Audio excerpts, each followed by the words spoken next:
எதுக்குமா இப்ப என்ன அடிச்சா? என்ன பார்த்தால அதுக்கு தான் அடிச்சேன். பாத்துன்றதுக்காக அடிப்பியா? ரோட்ல போனா பார்க்கதான் செய்வாங்க. என் புருஷனை தவிர வேற யாரும் என்ன பார்க்க கூடாது போ.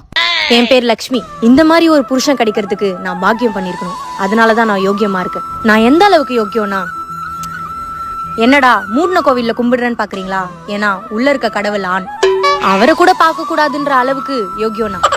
ஹலோ, சொல்லுமா. கோயிலுக்கு போயிட்டு வீட்டுக்கு போயிட்டு இருக்காங்க. என்ன வேண்டிக்கிட்ட? நீங்க சந்தோஷமா இருக்கணும்னு. ஓகே. என் ஒய்ஃபோட வேண்டுதல் தான் என்னை சந்தோஷமா வச்சிருக்கேன். ஏமா சந்தோஷ ராணி வா. இவளோட பேரு ராணி தான். ஏன் சந்தோஷ ராணின்னு வச்சேன்னா, இவ கூட இருக்கும் போதெல்லாம் சந்தோஷமா இருப்பேன். போலாமா?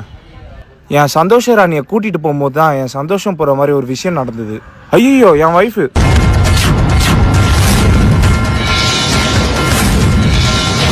ஒரு பொட்ட புள்ள என்ன அடிச்சிட்டல, இன்னும் விட மாட்டேன்டி.